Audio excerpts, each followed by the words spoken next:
Num mundo tão veloz e voraz, é cada vez mais fácil se perder. Pressões e ofertas tentadoras tentam nos distrair e nos afastar do propósito eterno. Como vencer as pressões? Como ouvir a Deus? Qual é o nosso chamado? Qual é o foco da sua vida?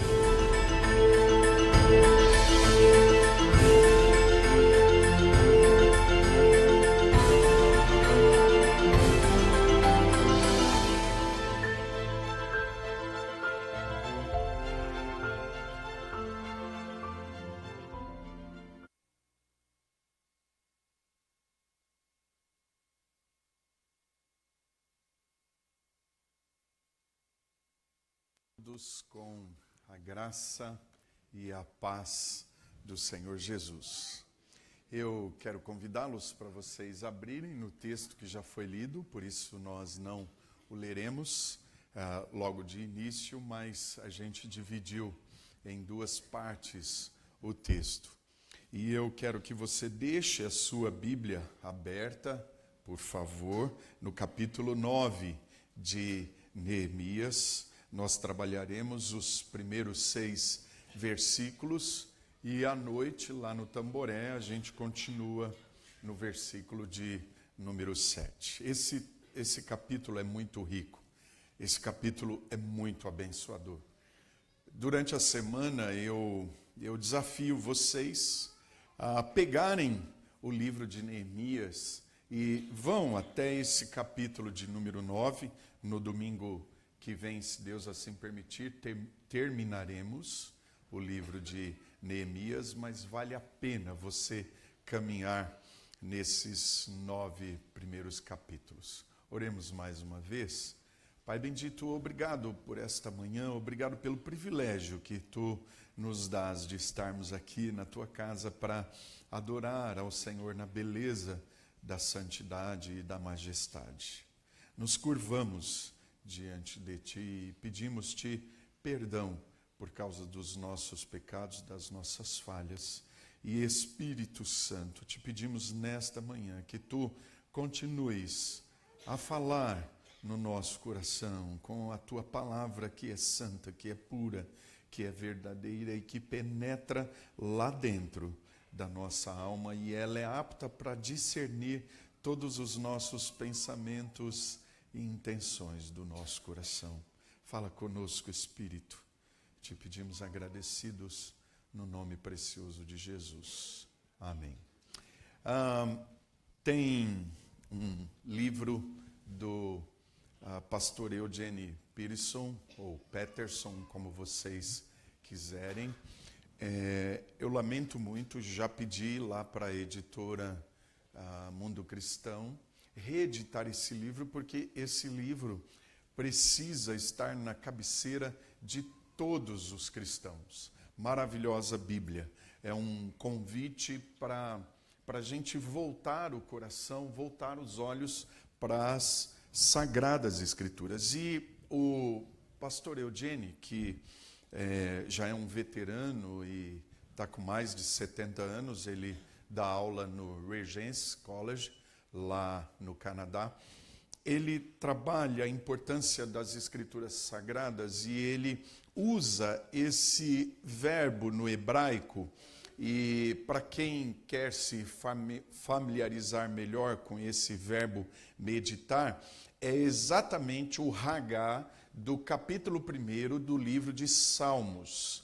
Lá no versículo 2, antes tem o seu prazer na lei do Senhor, e na lei do Senhor, Hagá, dia e noite. Medita dia e noite. E me chamou muito a atenção a avaliação do Eugene quanto a esse verbo Hagá no hebraico. Ele diz que é uma palavra que nossos ancestrais hebraicos usavam frequentemente para se referir ao tipo de leitura que trata da nossa alma. Então, quando o judeu se prostra, e a ideia de Hagá também é de falar baixinho, é de repetir e ficar como que ruminando as verdades das Escrituras. Então, o judeu ele ficava horas e horas horas e horas meditando na lei divina. E aí o Eugene traduz essa ideia de leitura que trata da alma, do coração. Por isso eu quero desafiá-los da mesma maneira que Esdras e Neemias desafiaram o povo da época na reconstrução dos muros de Jerusalém e com Zorobabel, a reconstrução do templo. Eu quero desafiá-los também para que vocês ruminem o livro sagrado. Porque esse livro sagrado, minha gente santa, trata da nossa alma. Esse livro sagrado diz quem nós somos e o que nós precisamos na presença do Pai, do Filho e do Espírito Santo. Rumine esse livro, medite, faça um hagá divino no seu coração desse livro santo. Não deixa passar na semana os dias sem se encontrar com esse livro, sem meditar nesse livro. Porque esse livro santo, sagrado, trata do seu ser, trata da sua alma, trata do meu coração, do seu coração. Esse livro diz para nós quem nós somos.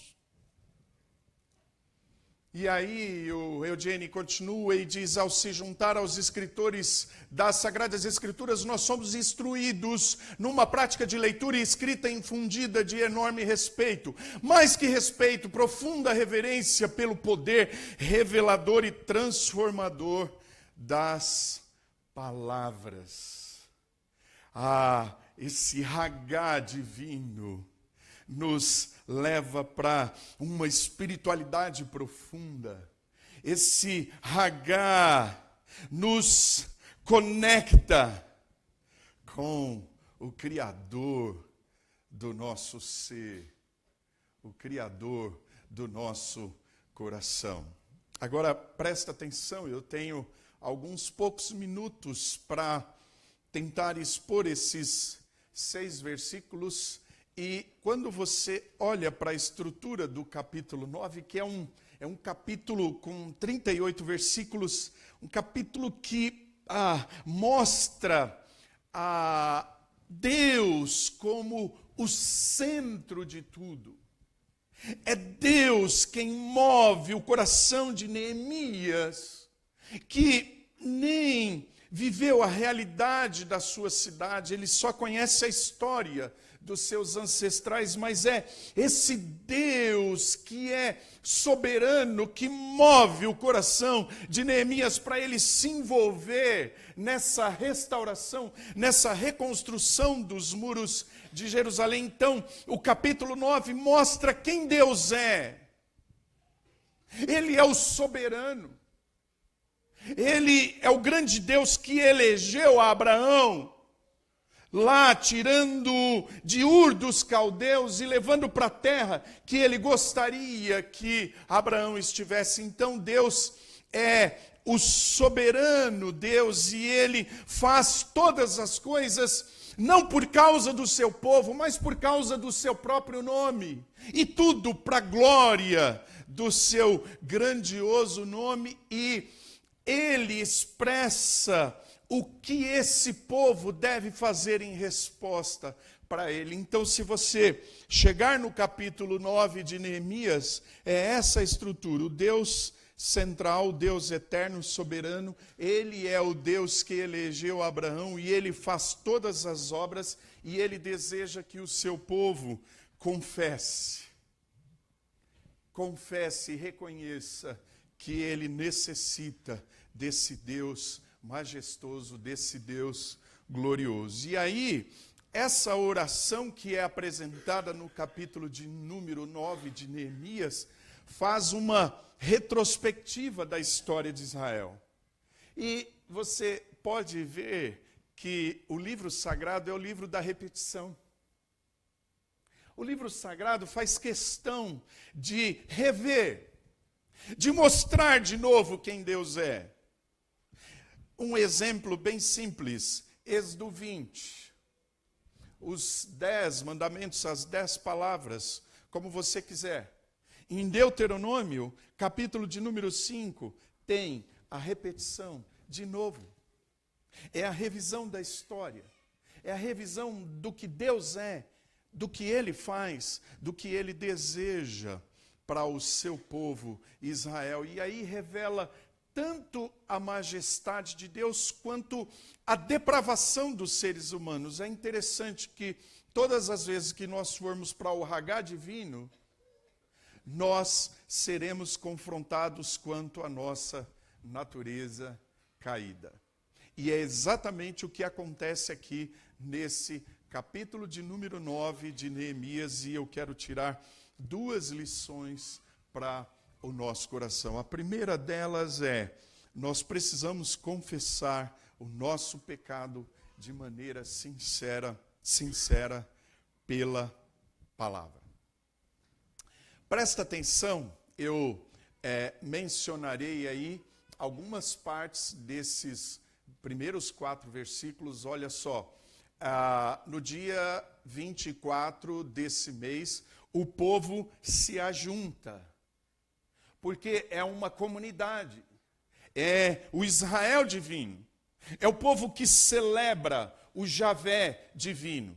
E aí a reunião deles, o ajuntamento deles é em jejum, é vestidos de sacos e com terra sobre as cabeças. E aí, o que acontece quando esse povo se ajunta? Quando esse povo tem um centro no coração, que é Deus. Esse povo passa por um processo de quebrantamento. O texto diz que eles se apartaram de todos os estrangeiros. E aí o texto diz que eles se colocam em pé.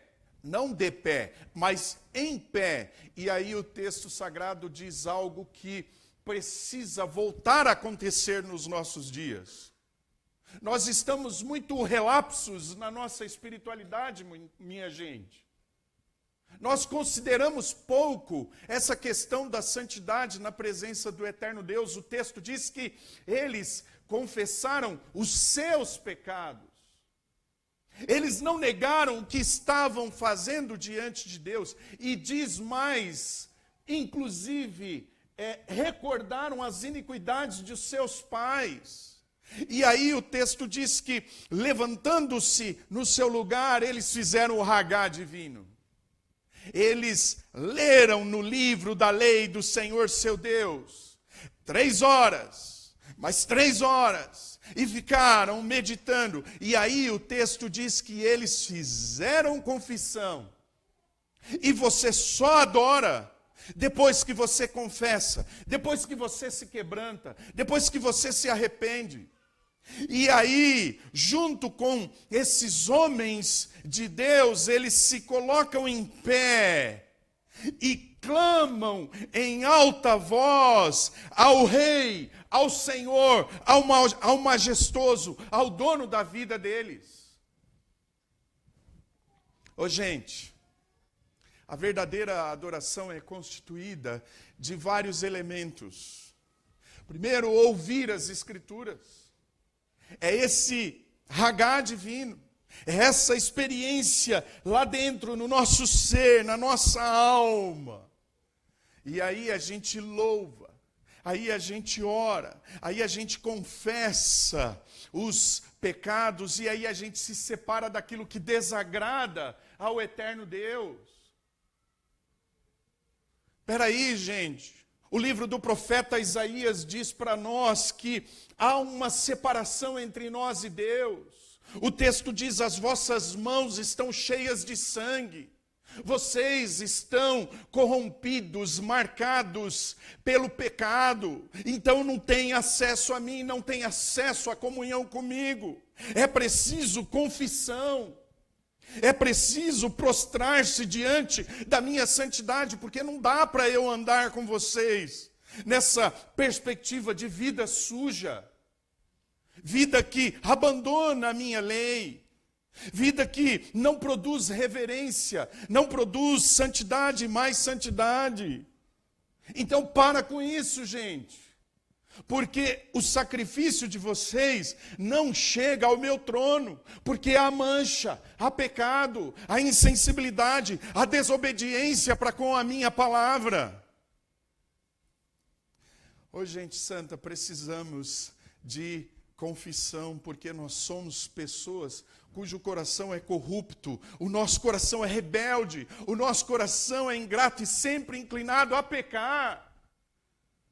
Você está pensando que você é o bonzinho, eu sou o bonzinho? Não, eu vou falar de mim, como eu sempre falo. Eu sou uma miséria ambulante, gente. Eu me conheço quando eu estou no banheiro. Aí eu vejo o tamanho da minha podridão. O quanto eu preciso, eu necessito do sangue de Jesus me cobrindo diante das minhas mazelas, diante da minha corrupção, diante da minha depravação total. Sou mal na minha essência, só eu. Vocês não. Vocês são bonzinhos. Vocês são anjos divinos. Só eu estou no corredor do pecado. Só eu que fico bravo, irado com a minha esposa. Só eu que tenho desejos impuros no meu ser. Só eu, vocês não. Vocês só pensam coisas boas, santas e corretas. Gente, a gente precisa confessar a podridão que há dentro de nós. Essa corrupção adâmica que faz a gente ter raiva do outro, que faz a gente negligenciar as verdades da palavra divina. Ô, gente, não dá para a gente fugir dessa realidade. Eu e vocês somos maus, quer dizer, eu sou mau na minha essência, eu sou um pecador miserável, não adianta eu fugir dessa realidade nua e crua.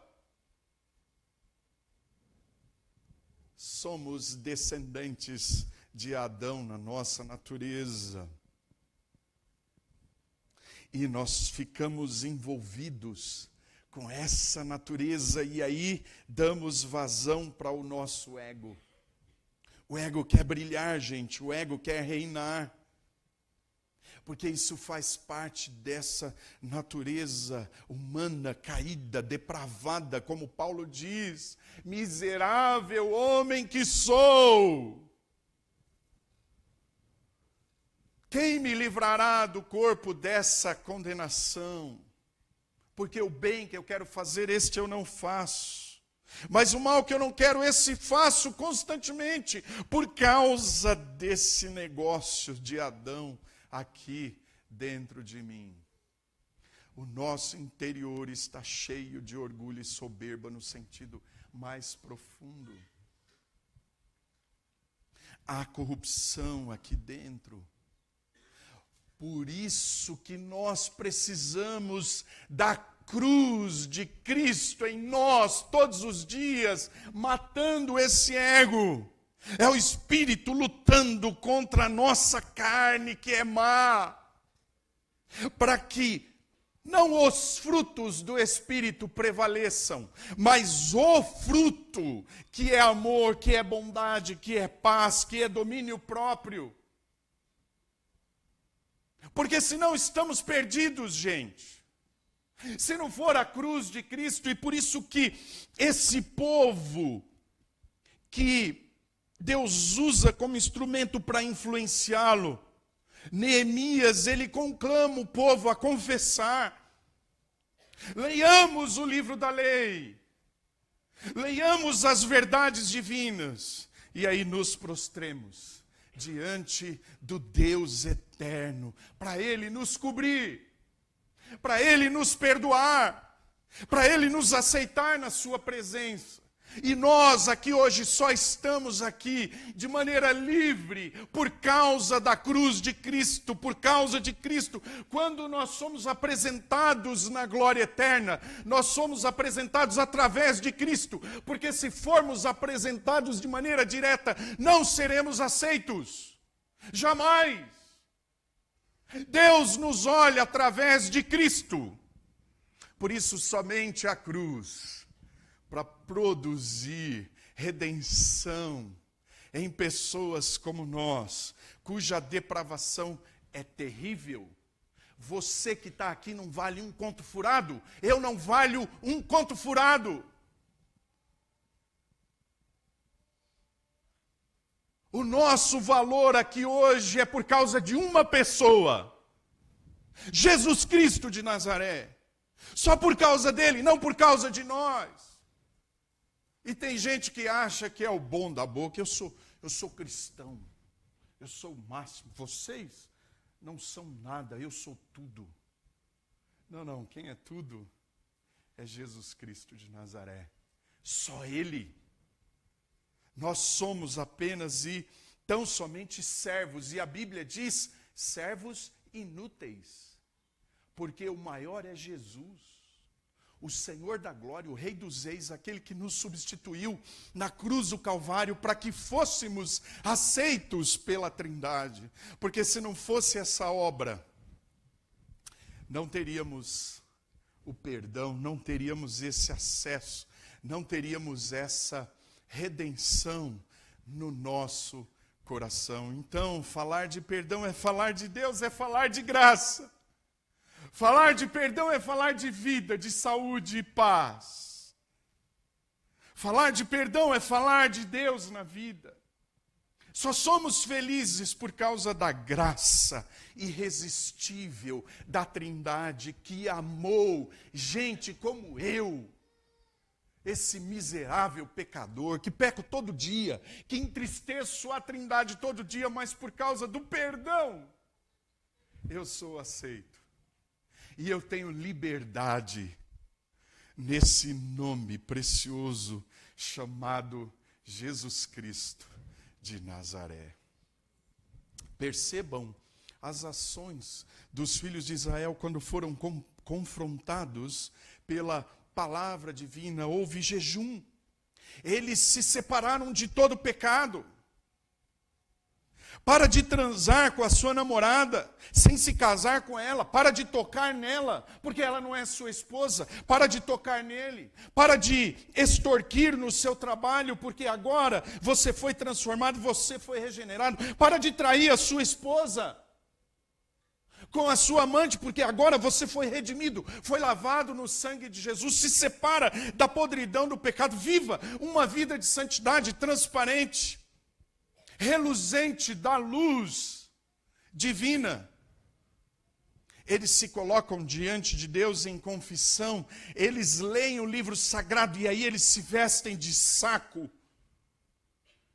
Esse é um sinal em Israel de prostração, de humilhação, de reconhecimento de quem é. Pecador, miserável, que precisa da graça divina. E aí eles confessam. E aí sim, depois dessa lavagem espiritual, eles levantam-se e adoram com liberdade na presença do Eterno. Por isso a gente pediu para Sara cantar essa belíssima canção que é o texto de 1 João, capítulo 1, versículos 9 e 10, se confessarmos os nossos pecados, Ele é fiel e justo para nos perdoar os pecados e nos purificar de toda a injustiça. Não é você não se lava sozinho, você não vai para Deus sozinho, é Ele que vem até você, é Ele que purifica você, é Ele que livra você de toda a injustiça por causa do sangue que cobre os seus pecados, os meus pecados, os nossos pecados. E aí o texto diz, se dissermos que não pecamos, fazemo-lo mentiroso e a sua palavra não está em nós. Todos aqui, sem exceção, você pega essa criancinha bonita aqui, toda fashion, é miserável, não vale um conto furado. Daniel, é isso aí. Então vou falar da minha, miserável. Isabela é uma filha de Adão. Aliás, vocês veem eu no corredor falando isso. Filha de Adão, vem aqui. Filha de Alcindo, vem aqui, porque filha de Alcindo é filha de Adão. É miserável, é pecadora, corrupta. Não escapa um. Todos aqui precisam confessar os pecados. E aí eu quero encerrar, porque o meu tempo acabou. Essa música mexeu com a minha alma essa semana, junto com Se Confessarmos. Vocês sabem que eu gosto de música e eu fico ouvindo a mesma música 20, 30 vezes durante o dia, e eu quero que essa música penetre a minha alma. E essa letra falou muito comigo, ao meu coração. Falou muito ao meu coração essa semana. Seja bendito o Cordeiro que na cruz por nós padeceu. Seja bendito o seu sangue que por nós, pecadores, verteu. Eis que no sangue lavados e tendo puro coração, os pecadores remidos por Jesus têm com Deus comunhão. Alvo mais que a neve, alvo mais que a neve, sim, neste sangue lavado, mais alvo que a neve eu estou. Eles confessam, eles tiram toda a sujeira do coração, toda a sujeira da vida. Eles se prostram quebrantados, recebem o perdão, ficam mais alvos do que a neve e se levantam em adoração diante do Pai, do Filho e do Espírito Santo. Que a graça do Eterno caia sobre todos nós, em nome de Jesus. Amém.